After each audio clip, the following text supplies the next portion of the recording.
Bem-vindos ao Ventcast, o podcast que aborda a ventilação mecânica nas doenças. O meu nome é Aline. Meu nome é Vanessa e hoje estamos com as fisioterapeutas Jade e Gisele, que atuam na área hospitalar há mais de 10 anos. E hoje vamos falar um pouquinho sobre o tratamento na insuficiência cardíaca descompensada. E para agregar o assunto, convidamos a Jaqueline, que já vivenciou essa experiência e vai contar um pouquinho para a gente. Boa noite, meninas. Boa noite. Então, para começarmos, o que é a insuficiência cardíaca?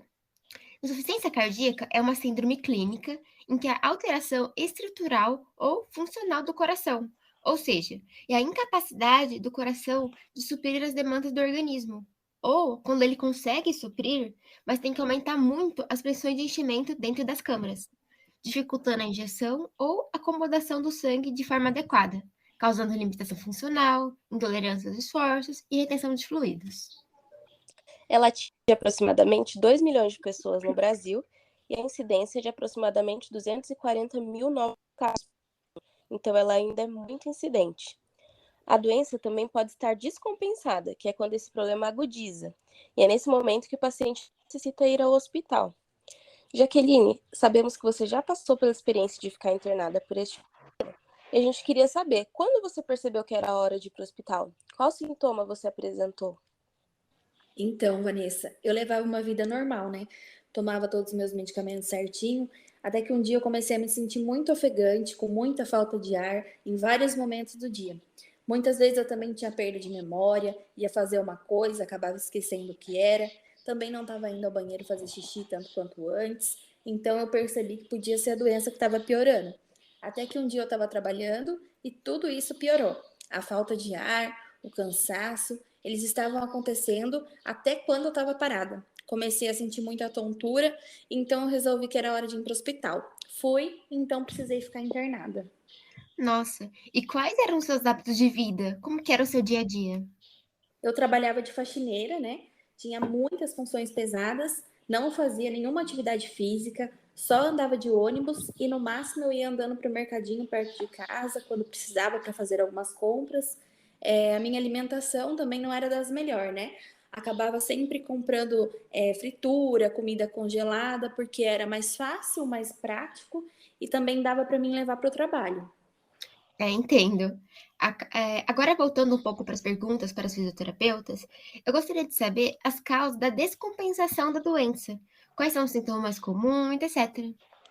Bom, Aline, as causas elas podem ser diversas, desde interrupção ou redução da medicação, infecções, isquemia silenciosa, presença de arritmia, interação medicamentosa, que é o uso de algum medicamento que vai gerar uma interferência na ação de outro, a hipertensão arterial sistêmica não controlada, né, a famosa pressão alta, também.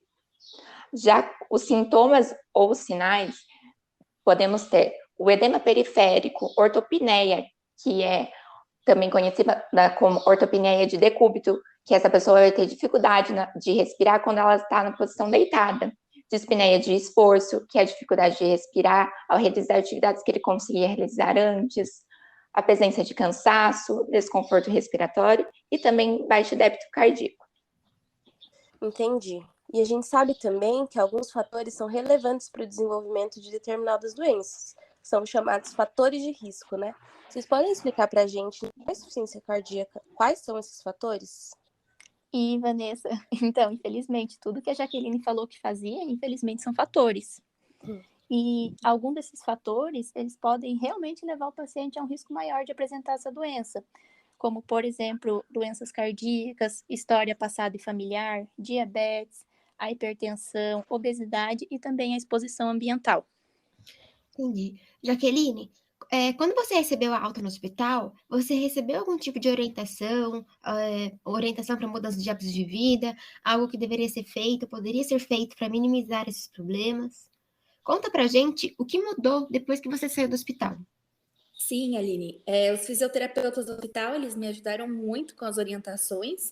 Eu saí do hospital e já fui procurar um nutricionista. Eu comecei a me alimentar bem melhor, comecei a fazer caminhada todos os dias de manhã. Percebi que isso também me ajudou a dormir bem melhor à noite. Muito bom. E agora a parte que esse podcast ama conversar, né? A gente queria saber sobre o tratamento da insuficiência cardíaca lá no hospital. Qual o trabalho de vocês, fisioterapeutas, com esses pacientes? Bem, no hospital nós vamos trabalhar com o suporte de oxigênio, o treinamento muscular respiratório desses pacientes, para também evitar outras comorbidades que podem estar associadas. Fazer a orientação de atividade física, que vai ser essencial após a alta desses pacientes. Trabalhamos também com a parte de suporte ventilatório, que ele pode ser invasivo ou não invasivo, dependendo do caso. E o nosso primeiro objetivo vai ser sempre melhorar a oxigenação tecidual, para assim nós conseguirmos atingir uma saturação de oxigênio melhor para esses pacientes. Já o papel da pressão positiva contínua nas vias aéreas, que é conhecida lá no hospital como CPAP, e de outras formas de ventilação não invasiva, são muito importantes no tratamento. A ventilação não invasiva por pressão positiva é uma ventilação que utiliza diferentes máscaras que vão conectar o paciente ao ventilador de modo não invasivo. E é um excelente tratamento para esses pacientes que tiveram a descompensação na insuficiência cardíaca. Só que ela só deve ser utilizada nos pacientes que são capazes de manter a permeabilidade da via aérea superior, como a integridade dos mecanismos de deglutição, capacidade de fazer mobilização dessas secreções, ou seja, essa técnica só vai ser utilizada nos pacientes que estão conscientes e colaborativos. Mas como que ela auxilia o paciente? Então, os termos técnicos, eles são um pouco mais difíceis de explicar, mas vamos lá, vou tentar explicar de uma maneira mais clara. A utilização da pressão positiva gerada pelo ventilador, ela vai ocasionar um aumento da pressão intratorácica, fazendo com que uma quantidade menor de sangue volte para o coração, diminuindo assim o retorno venoso. Se entra menos sangue, a gente pode concluir que há uma diminuição da pré-carga. E o que seria a pré-carga, Gisele? Bom, a pré-carga ela é um grau de tensão do músculo no começo da contração, considerado como a pressão diastólica final, com o ventrículo cheio. No ventrículo direito, isso é muito vantajoso para o paciente que possui a insuficiência cardíaca. O ventrículo direito vai ter uma pós-carga maior, que seria a carga contra a qual o músculo ele exerce uma força contrátil, ou seja, pressão da artéria que está na saída do ventrículo, pois a resistência dos vasos nessa região ela vai estar elevada. Para o ventrículo esquerdo, em razão dessa mesma resistência, haverá uma pré-carga maior, ou seja, vai chegar mais sangue nessa câmara, mas ao mesmo tempo, ela não encontrará dificuldade para ejetar seu sangue, diminuindo assim a sua pós-carga. E complementando um pouquinho o que a Gisele acabou de falar, tudo isso vai acontecer por conta da pressão positiva, que vai diminuir a pressão transmural, que seria a diferença entre a pressão da aorta e a pressão pleural, que é fisiologicamente negativa. Mas como nós já temos uma pressão positiva instalada, a tendência é que a pressão transmural diminua. A pressão positiva também vai favorecer a contratilidade do coração, melhorando a relação comprimento versus tensão. E um ponto muito positivo da ventilação mecânica não invasiva é que ela vai reduzir o modo eficaz a necessidade da intubação desses pacientes. Já nos casos que existem a instabilidade hemodinâmica, isquemia miocárdica, redução do nível de consciência ou até a necessidade de intubação nesses pacientes, nós vamos fazer o uso da ventilação mecânica invasiva, que vai reduzir o trabalho e a frequência respiratória. E como funciona na ventilação mecânica invasiva? Então, a ventilação mecânica invasiva, inicialmente ela possui a sigla VMI, que a gente utiliza no hospital.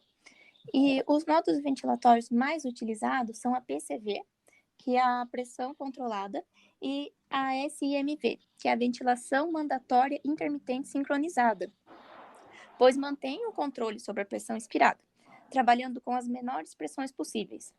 A pressão estabelecida inicialmente, ela visa que o paciente ele receba um volume corrente entre 6 a 8 ml por quilograma de peso predito. E o que seria esse peso predito que eu estou falando? Não é só porque o paciente, ele, por exemplo, tem 1,77 de altura e 85 quilos, que quer dizer que esse seja o peso ideal para ele. Então, a gente faz uma continha no hospital para ver qual que seria o peso ideal para a gente conseguir colocar o volume corrente. Então, sim, na fisioterapia possui conta. A frequência respiratória, voltando para os parâmetros, ela tem que ficar entre 12 a 15 IRPM e a PIP na faixa entre 8 a 10 centímetros de H2O, já que frequentemente trata-se de pacientes com volemia pulmonar aumentada. O estabelecimento da VMI deve ser acompanhado atentamente por toda a equipe, pois ela causa alterações hemodinâmicas significativas. É bem legal ver o trabalho de vocês dentro da unidade de terapia intensiva. Gostaríamos de agradecer a vocês e a Jaqueline por ter aceitado esse convite para estar aqui com a gente hoje, falando sobre esse assunto tão importante e que acomete bastante pessoas também. E já que você que está nos assistindo, não deixe de se inscrever no canal para receber sempre conteúdos como esse. Boa noite, gente. Muito obrigada.